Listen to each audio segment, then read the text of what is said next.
Good morning, everybody, and welcome to the Tech for Success Essential Guidance for SMEs webinar series. This is our second session, and it's great to welcome back attendees from last week, as well as seeing many new delegates. So thank you all very much for joining us today. My name is Siobhan Novell, and I am a reputation management and crisis communication specialist. I am your moderator for today, and that means I'm going to guide us through today's session and introduce our speakers. We're shortly going to be joined by Vikram, Kamerkar and McFarlane, and I will say I've had a sneak preview of their presentation and they are going to be sharing some invaluable insights today. But before we dive into those details, you will notice that your microphone has been muted. So this is to ensure that everybody can hear our speakers clearly. That said, we really do want you to ask questions and share your thoughts on today's topic. So please use the Q&A function. You'll see that at the bottom of your Zoom screen, and I will put your questions to our speakers on your behalf. We will be sharing a recording of today's webinar on YouTube, along with a summary of questions and key points. So please do look out for links to that after today's session. And one last point here, if you are using Twitter today, we very briefly showed you an event hashtag on the previous slide. Oh, there we go, it's back again. I was going to say, if you had a very good memory, you would recognize that it's hashtag T4S and follow @TimeWade. So please use that hashtag if you are on Twitter today. So I'd now like to welcome Julian Wills to the webinar. So Julian is Managing Director of TimeWade, and he is the founder of Technology for Success. Good morning, Julian. Everyone. Good morning. So Julian, just to get us started this morning, what's your perspective on how people are adjusting, and in particular, how the Tech for Success initiative is supporting businesses through everything we're going through right now? Yeah, brilliant, thanks. Well, I think possibly at the risk of sounding a bit like a broken record, it's tough. I think the businesses are now working remotely who need to, but I think they're rapidly finding that at least for some of them, it's kind of a lot harder than perhaps it appears on LinkedIn and social. I think the sheer mechanics of how businesses are operating has just completely shifted overnight. Things like accessing systems and databases perhaps isn't quite as slick or maybe as quick as people are used to, which can cause, lead to some frustrations. I think the way in which customers are interacting with us as well, that's changed as well. So some of the barriers, maybe gatekeepers that we had in place are not there right now, and that's fine for now. And I think it's what businesses need to do, but it's going to be interesting to see what happens as we start to come out the other side of this. If businesses try to revert back where customers may have had more access directly to people.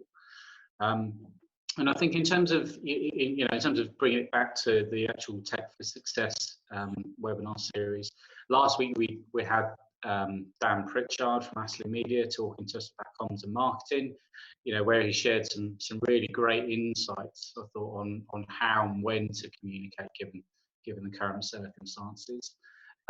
This week, I'm delighted to have Vikram and Roy talking about teamwork and collaboration in the virtual environment, and something that I'm particularly really interested in as well. I think we'll for sure have some great highlights, and they'll provide us some sort of amazing tips. Next week, I'll be talking to you about really embracing the technology and sort of how to get the most out of it. I think lots of businesses have sort of had to rapidly turn these things on, but are maybe only using a very small proportion of it. And I'll be followed up by Ryan Huxtable from Insight 6, where he'll be talking to us about advice on customer experience and perhaps how to relaunch the customer journey as we start to come out of this situation. And then followed by Alison Lambert from Commission HR, where she'll be sharing some essential guidance around HR. I think the other thing just to say is we've got some more webinars planned, but really any feedback that anybody can provide us or suggestions will be really, I think, greatly appreciated to help shape this moving forward. Yeah. Thank you, Julian. I think it's really interesting to see the breadth of areas that people have to consider at the moment as we move through this crisis. And I think the sessions last week and today, and then the sessions planned for the future, are going to be invaluable for people. So thank you, Julian, for your perspective, and we'll be hearing more from you later. Let's move on now to the main content of today's webinar, and I'd like to introduce Vikram and Roy. They have a wealth of experience in leading and managing teams in a really wide variety of settings and circumstances. They support businesses who want to improve productivity, but also build resilience, which is obviously something we are all very focused on at the moment. Vikram and Roy, over to you.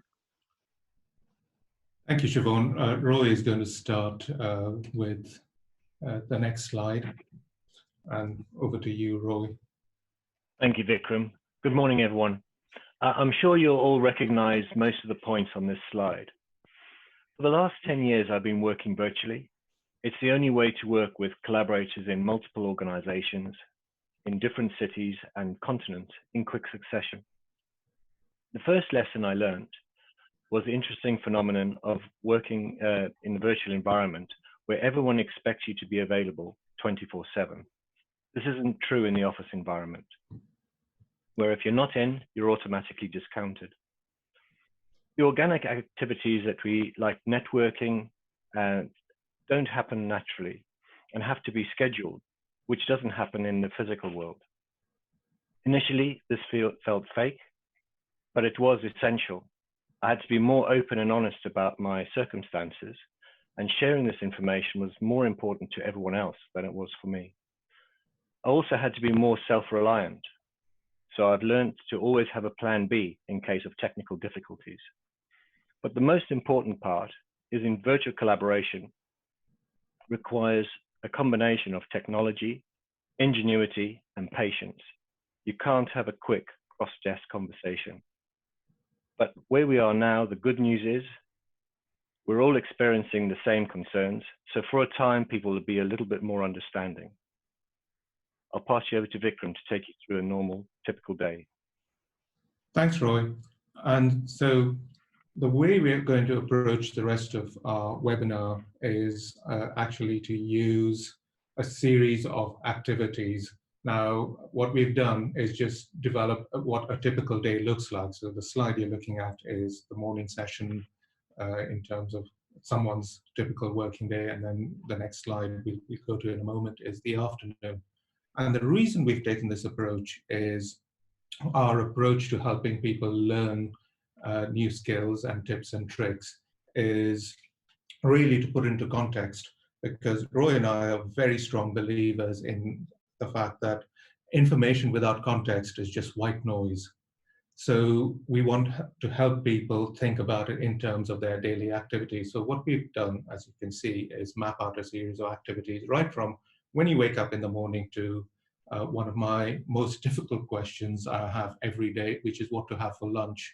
Am I going to be a healthy person, or am I going to eat, pig out and just have something really unhealthy, feel happy about it, but my body doesn't probably respond very well to it. But flippancy aside, hopefully you recognize some of the activities here. And moving on to the next page, again, these are some of the normal activities we have in terms of having manager one-on-ones, meeting customers or internal stakeholders, having short breaks, and then actually doing some productive work as opposed to just meeting people. And thrown in there is your commute and various other activities. And what we're going to do over the coming slides and the rest of the webinar is introduce you to a few key concepts like time trading, what are landmark events, how to stay in touch and not lose productivity, what's the concept of a manager of one, as well as how do you manage your home environment and your home office, because they can very quickly blur and become one and the same, and how do you become your own expert. So, okay, back to you, Roy, for the next slide, please. Thank you, Vikram. Okay, everybody. It's important to understand the primary pillars of virtual working. These are discipline, routine, and cooperation. Getting dressed for work is part of maintaining discipline and your professional edge.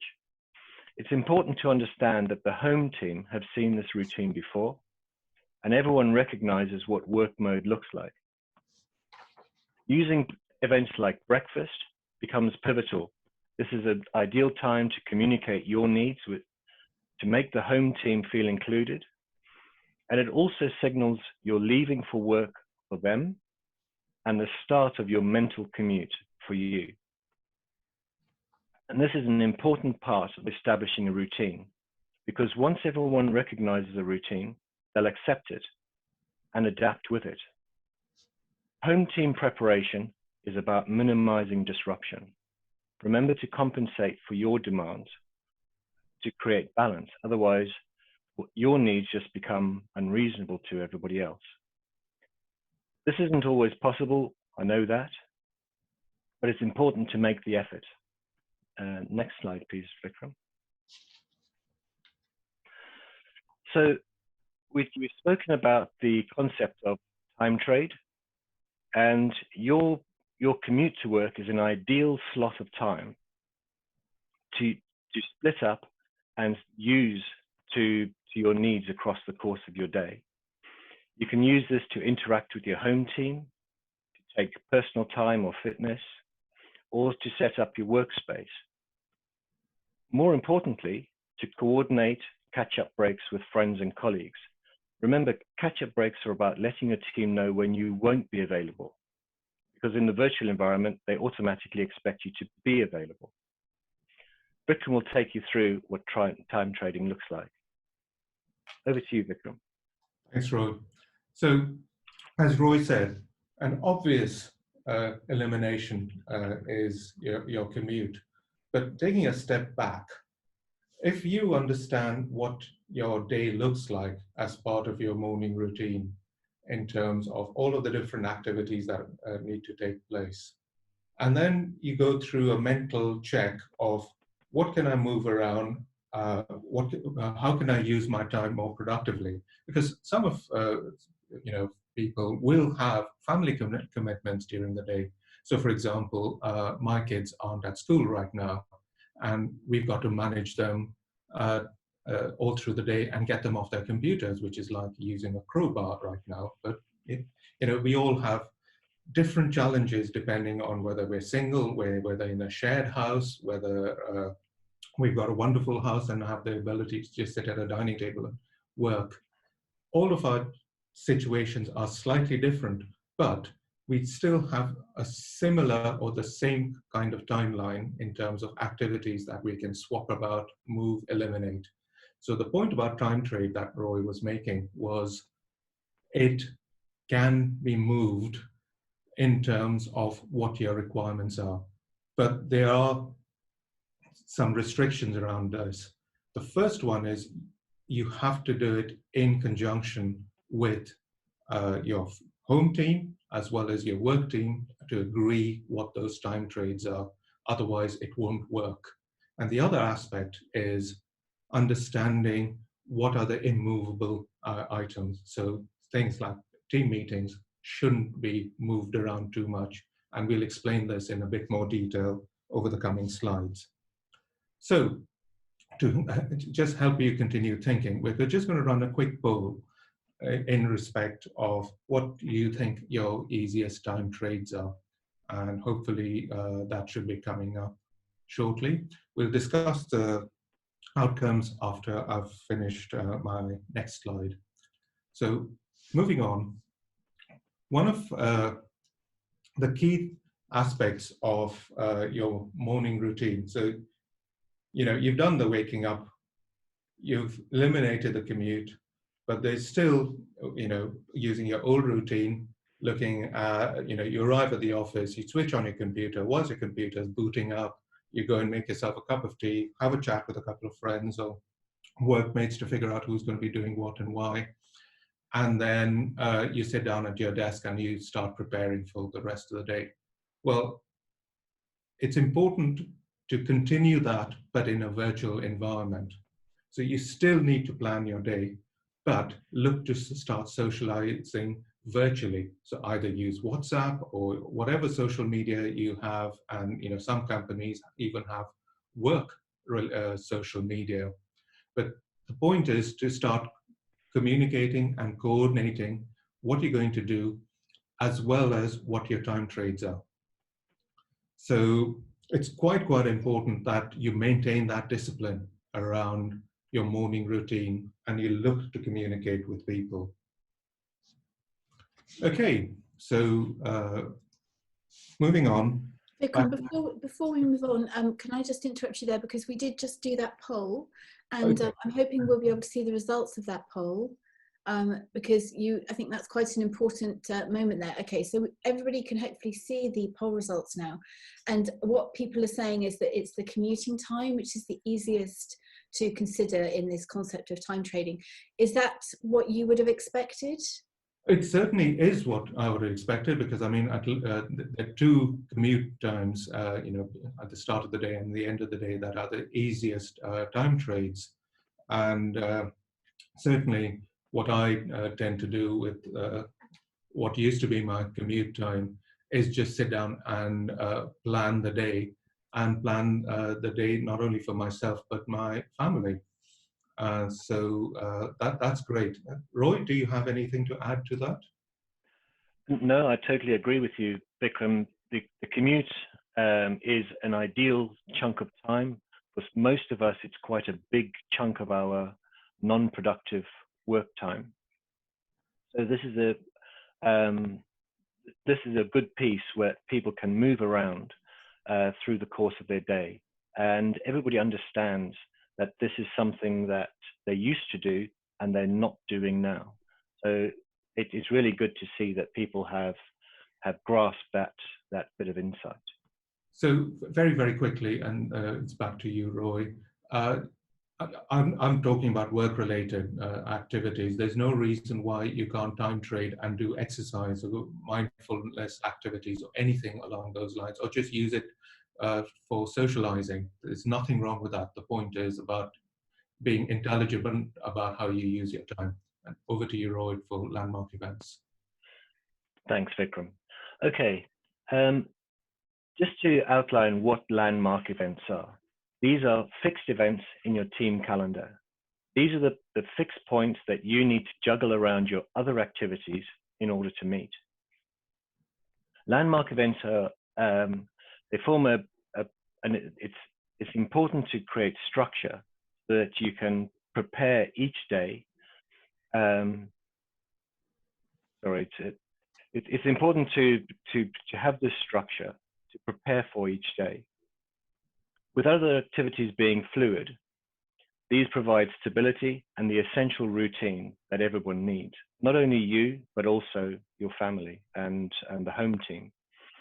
But you must have clear rules for these events to ensure that they work efficiently and everyone has a chance to contribute. It's essential to outline expectations beforehand and then follow up with summary notes afterwards. The aim of landmark events is primarily to update on work in progress, to clarify objectives and delivery targets, but also to delegate. And repeating expectations during the landmark event just helps to align the team's focus. And if you don't already have one, you should establish a collaborative mechanism for tracking progress. Over to you, Vikram. Thanks. And what I'm going to do now is just take a step back and put that landmark event into into better context. So going to start off with a little anecdote or story. But in 2012, I was working for Ernst & Young, or EY as they're now called, and I was seconded out to HSBC out in Canary Wharf. And if you watch The Apprentice, it's that tall building that you always show whenever they got the mysterious music in the background. And this was during the London Olympics. I was managing a very large team, right from that, you know, what existed right from Japan all the way down to Argentina and various locations in between. And during the Olympics, because we were based out in Canary Wharf, the London Transport Authority asked everyone in Canary Wharf not to come into the office for the 3 weeks of the Olympics. So I was working at home, completely like we are right now, and I was managing a global team from home. And what it all brought home to me again, at that time is we are now moving from a remote team where it was okay to be out of the office 1 or 2 days a week to actually managing a virtual team. Now, let me give you some examples of what that looks like. Working with my colleagues in Japan or Hong Kong or in Argentina, where they were in completely different time zones, they had completely different cultural ways of working, and I could not monitor what was happening there on a daily basis or any level of detail. Now, what's the similarity to what we're experiencing right now is if people are time trading, they may as well be in a different time zone. If because we're in sustained isolation, again, we can't step into the level of detail that we did before. And one of the common practices I've seen in a lot of companies through my years at consultancy is how many companies' culture is management by walking around, or people who wait for decisions to be made and then they go and execute them. You can't do that in a virtual environment. You have to do management by objectives. That means you have a goal, you have an overall outcome, and then you manage your tasks and your work to that, and you report and make decisions on that basis. And that's a different style of working to the manager decides and everyone else goes and does it, and it doesn't matter whether the people are in or out of the office 1 or 2 days a week. And that's one of the key differences that we're going to start seeing more and more. And because of the enforced way of working that we have right now, virtual working will start becoming more and more the norm. The principles of virtual working will become more and more the norm. So it's really important to understand the differences. We're not going to do a whole MBA course around this, but what we're going to do is just cover some of the key principles around this. And the key principles around this is to really take home, there's got to be devolved decision making.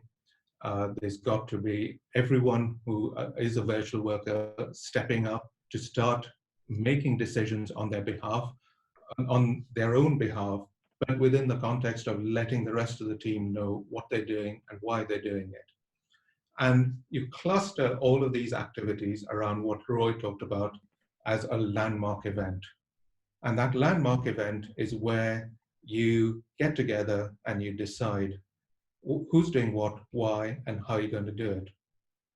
So for me, going back to my earlier example, when I was dealing with my teams out in China or in Japan, they're very hierarchical.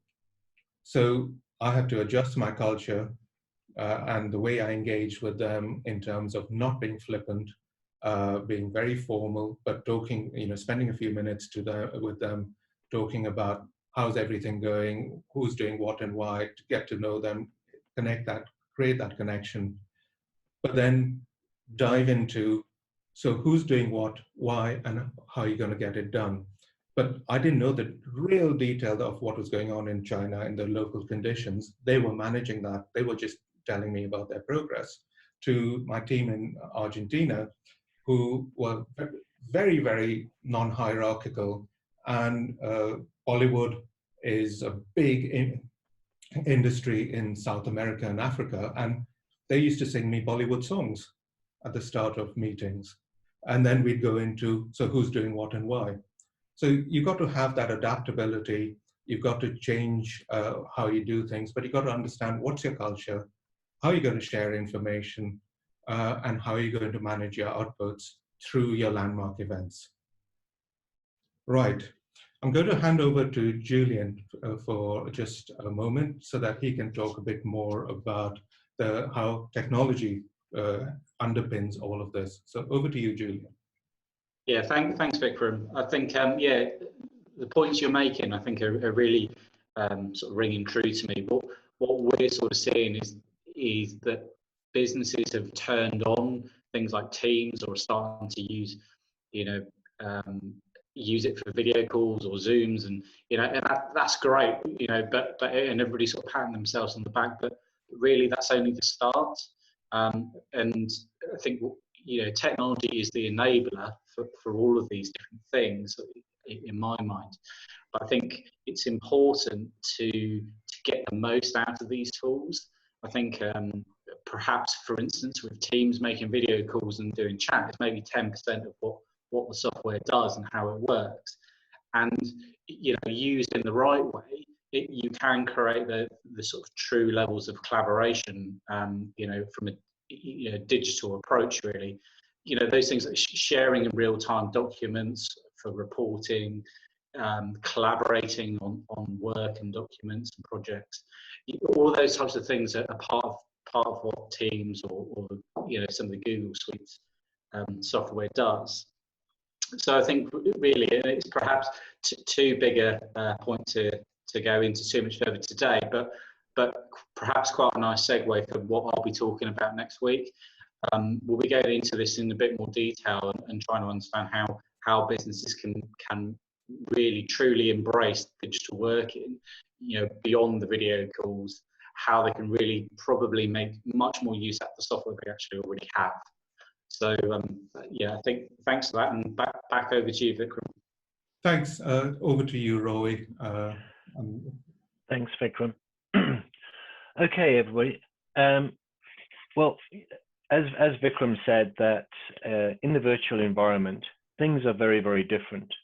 So one of those is customer interactions, and it's much more problematic in the virtual environment. So let's just take an example where a customer's called in quite irate that an invoice is incorrect and they want it changed right away. However, today you can't access the system to make adjustments. Previously, you'd lean over and ask a colleague, but now you've texted IT and be given a service ticket. So what do? It's important that you give the customer an answer.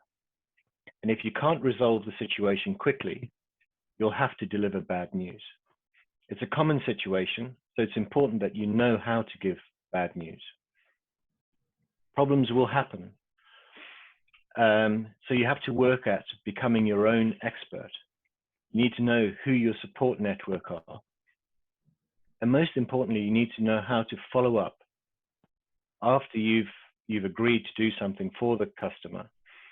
And this needs to be in a timely manner and needs to address the situation. The good news is that handling a glitch well usually increases your credibility with the customer. But I can't emphasize more that getting used to delivering bad news in a good way is something that everyone's going to have to work on more. Over to you, Vikram. Thanks, Roy. So very, very quickly, sorry, this is not moving for some reason. Okay. Quickly going to go into one of my favorite parts of the day, which is having lunch. And thing to think about over here is if you have a home team, I would seriously recommend figuring out whether you're going to have time for your family or how you're going to socially interact with people, because it's not only you communicating with other people, but it's also about feeling communicated to. And so we've all got to help and support each other through this really fairly unique and horrible situation. So do think about how you're going to use your lunch. And it's also really, really important to use your lunch breaks.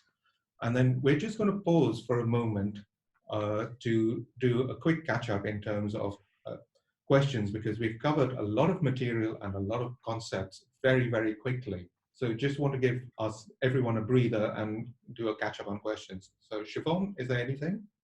Yes, thanks, Vikram. So firstly, I'm just going to acknowledge that we've had a couple of questions about why we can't see you both. And that's down to the setup of today's webinar. I'm sorry, we appreciate it does make a difference whether or not you can see your speakers. So apologies for that, but I can reassure you that they are definitely real people there behind the screens and behind what you are hearing. So thank you both for your insights so far. One of the things, you're sharing some very simple, apparently simple solutions to a very complex situation, although I think under normal times we would take a lot of time and take a lot of effort to get these things right. So one of the questions that has come up is many of the people on our call are leading businesses and teams, and how do they recognize and support staff who are feeling vulnerable, maybe people who are junior, less experienced, perhaps new to the company, haven't yet found their feet, and are really a lot less able to cope with this transition than more established and senior members of staff. Any thoughts on that? Yeah, thank you for that question. That's an absolutely brilliant question. So I've got a couple of thoughts. The first one is anyone who's managing someone new has to take extra time and effort to have, time where they ring them up or set up a Zoom call like this, and with the video on, of course, picking up on your point, and just have chats with them to find out how they're doing, what are they feeling, how they're getting through the day. But also allied with that is have some kind of ramp plan if they're new into the organization, in terms of here's how you log on, or here's where all the information is located, or here's what's everything on our network drives. Maybe even introduce them to the rest of the team and have someone buddy them. And having your manager constantly ringing you, maybe you don't want to talk about everything, all the problems you're having with your manager. So have a buddy that you can talk to, or they can talk to. But another great idea that Roy told me about yesterday is the company he supports, or he works with, has a daily activity. Roy, do you want to quickly talk about it? Yeah. So what this organization has done to drive interaction is at a set time. So they have a landmark event at 12:30 every day, and they've hired a fitness coach who comes on a Zoom, and everybody spends half an hour doing some gentle activity, stretching, and things like that. And it gives an opportunity to see all of your colleagues that you're used to seeing. So rather than a formal meeting, they've decided to have this landmark event. It's set every day, and it's about social interaction. And I think that there's really critical to when you're trying to form or retain your company culture. They're a family-oriented business, so being seen to be acting as a family is important to them. So this is what they've decided to do in respect of having a formal event to just drive that togetherness. Going back to another point there, Vikram. Yeah, cool. So what I do with newbies on virtual teams is we have a system called a boot buddy. This is something that came from the First World War to prevent soldiers getting trench foot, where you'd have somebody else who would put the powder on your feet. So a boot buddy is somebody who's there to speak up on your behalf. And this is really, really good for new people into the organization. So you have a longer standing person whose role it is to raise the concerns of the other person up the chain when that person might not be confident enough to raise it on their own behalf. Thanks, Roy. So we'll go back. Sorry, Siobhan, were you about to say something? I was just going to say thank you. We've had some really good questions coming in. I'm going to save those to our Q&A session at the end. So just as a bit of a time check for everybody, we are due to finish at 9:15. So we'll have 5 minutes more of our presentation from Vikram and Roy, and then we will have a 5-minute Q&A at the end of the Q&A session. So back to you now, Vikram, to finish your slides. Thank you. So Roy, you're taking this over. Okay. Thanks very much, Siobhan. Thanks, Vikram. Okay, it's important to establish boundaries in the virtual environment. Okay, we've You've probably heard of the Twitter story where the lady took her phone with her into the loo and broadcast that to the rest of the world. So it's important that behavior in virtual interactions is more controlled, and this is more important than in the physical environment. Distance can also make people more defensive and sometimes appear more aggressive. So it's important to be super polite. This is to compensate, one, for the lack of visual signals, but also as a mechanism to gain better understanding. Use please often. Be prepared to ask, clarify, and confirm. And remember to have a plan B in case of technical failures. Over to you, Vikram. Okay, thanks, Roy. And this is, feeds off one of the questions got asked earlier. You've got to have another landmark event around regular manager one-on-ones, where not only do employees get a chance to talk about what they're thinking and feeling, but also, and this is really, really critical, it's not only the emotional support, but it's also starting developing your practices around management by objectives. Because time is getting a bit tight, I'm going to just quickly move on, but the key points around this is you need regular manager catch-ups, at least weekly, and if people are feeling a bit tender, or you feel that they need a bit more support, have a quick 15-minute catch-up and offer the emotional support. Get clarity in terms of what you're going to do in terms of goals, tasks, priorities, any decisions, and help them work through the issues they have. And then this one is very related to the lunch break, which is have regular breaks, use that time wisely.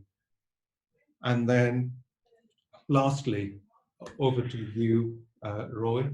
Thanks, Vikram. Okay, sharing out work is about collaboration.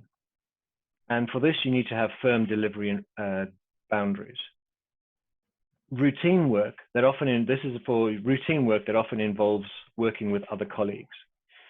And in the virtual environment, you need to have this, this needs to form part of a structure with clear guidelines. It's completely different to cross-desk interaction.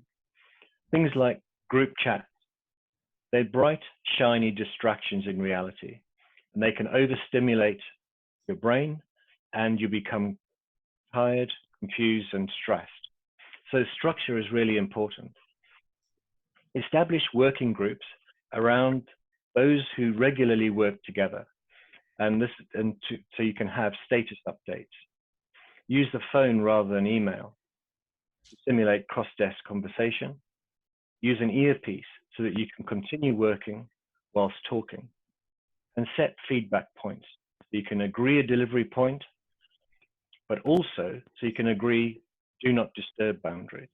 Over to you, Vikram. Okay, so very, very quickly, here's another poll in terms of how would you coordinate delivery boundaries, because that's one of the key parts of working collaboratively, is agreeing who's going to do what by when, and then we'll discuss the results after I run through some of the summary points. So last couple of slides before we start wrapping up. We've discussed landmark events and how important they are for working in a virtual environment. And this is really critical because if you take a step back, as I said, it's really thinking about management by objectives. You've got to start thinking about how do I work in an environment where I'm managing overall goals and how I help my team achieve those goals rather than management by walking around. Time trades, really important to start figuring out what's flexible and what's inflexible during my day and start moving things around using the same mnemonic. Don't forget about lunch and do spend time in the mornings planning what you're going to do during the rest of the day. when you're having conversations with people, it's really important to be as polite as you can, but ask open-ended questions and confirm understanding. And if people misunderstand or make mistakes, please do forgive. I think that's going to be really important in today's environment. Another landmark event are your manager one-on-ones. Don't skip out on them. Certainly when I was being managed and I was managing people, there were always meetings that, I mentally went groan. But it's really, really important that everyone invests the time and effort to make that happen. There's another aspect around this is around effective working. And this is where you need to start setting down the rules and the boundaries around how are you going to provide certainty, autonomy, and connectivity over time. No one's going to get this right immediately. It takes a while to get it right. But if you do start thinking about it now, 3 or 4 months' time, you're going to come out of this much stronger and better as teams and companies. And then lastly, to Roy's very quick introduction around when you're working in groups, understand how you're going to collaborate, who you're going to work with, and most importantly, who's going to deliver what by when. And then over to you, Siobhan, in terms of what are the poll results saying? Thank you, Vikram. So before we just go on to the last slide of your presentation, hopefully everybody is seeing the results of the final poll there. It's interesting that having a centralized collaborative document is actually coming out as one of the preferred methods, with agreeing meeting dates and working backwards from a customer deadline kind of coming neck and neck in second place. That's some interesting insights. I think it shows that there are different approaches and people have to be quite thoughtful about what will work for their business. And I think the important message is to have a plan and to think it through. So we're going to move on to our last slide now before we have questions. We have had some really good questions, so I think we're likely to overrun slightly, probably by no more than 5 minutes or so, but I think hopefully you will stay with us because these insights are going to be very valuable. This last slide though, this is I think an essential reminder for everybody that every crisis goes through different phases and each has their own specific challenges. So Vikram, can you just briefly say where you think we are now on this projection? Yes, thanks, Siobhan. I developed this slide about a couple of weeks ago when I sat and started thinking about the crisis we were in and how would I have reacted to the crisis.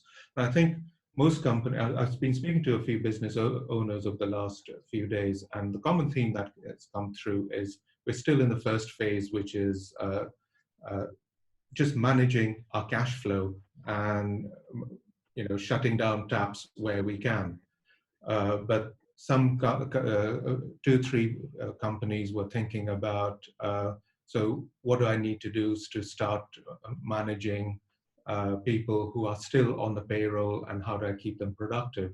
And there was even one company that was actually thinking about, well, I need to start now thinking creatively about when this crisis ends, what am I going to do differently and how can I adapt and change? But mostly we're all still in the early phase of the crisis where we're just kind of managing where we are. Roy, do you have anything to add? Yeah, thanks, Vikram. I think that it's important to understand that right now it's a bit of a moving feast. Everybody's circumstances are changing, so there's no one formula. The only thing that I can say to everybody that it's important right now to focus on structure and tactics. So this is about establishing that structure that enables people to work together, but the tactics will change as the situation changes. Now's not the right time to be readjusting your long-term visions.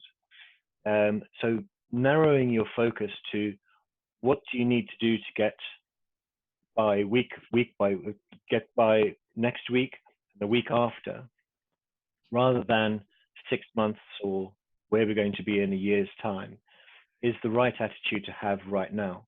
But it's important to understand that as this crisis progresses, the situations are going to change. So it's important to just have that in the back of your mind. And this is where structure and the tactics that you instill now will benefit you later on. But even if they'll also benefit you if we return to normal working. Thank you both for your responses there. So moving on to our Q&As, thank you everyone who has submitted questions. So we've had a really good question from Judy, which if I can summarise it for you, Judy, it feels like apologies are in short supply at the moment because people don't want to confirm perhaps that there has been a mistake, and that is perhaps different to what people are expecting and wanting, and how does that impact how you feel about your interaction with a company? So what do you think about that? Maybe Roy, would you like to go first? Yeah, thanks, Siobhan. Great question, Julie. I think going back to my point earlier, being able to deliver bad news is becoming an important skill.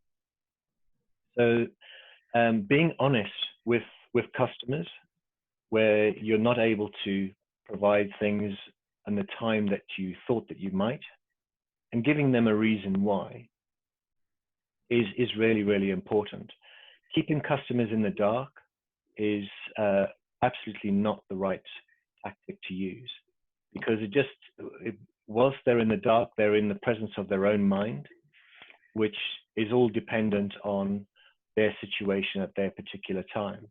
By being open and honest, you can actually take control of the situation. And as I indicated before, the evidence shows that if you respond well to a hiccup, this builds credibility. So it's important to encourage your team to be open and honest.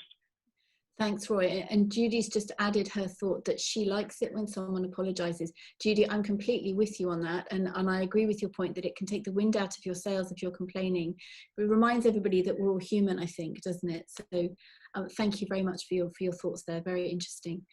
So we have had a comment from Lee, who has said that he has an app that reminds him to take a break very precisely every 28 minutes for 2 minutes.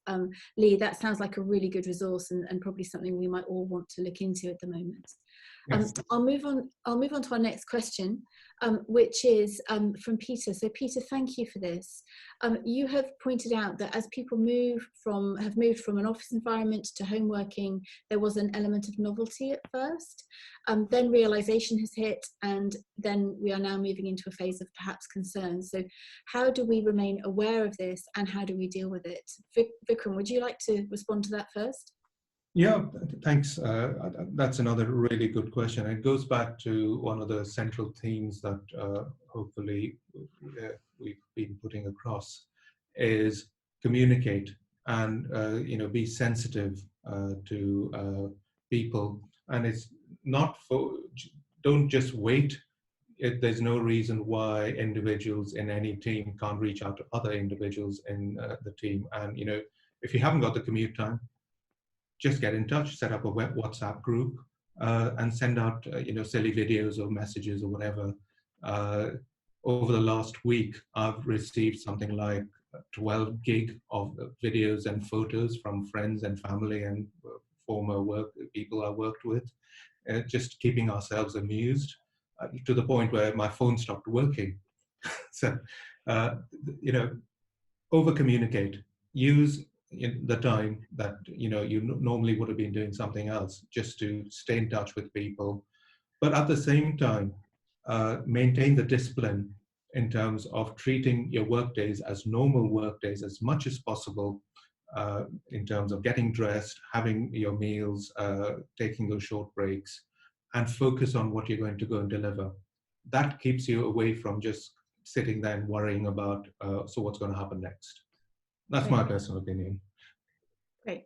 Thank you very much. So I think we could probably continue our conversation on this for some time, but we are slightly over our planned end time. So I think we need to draw it to a close there.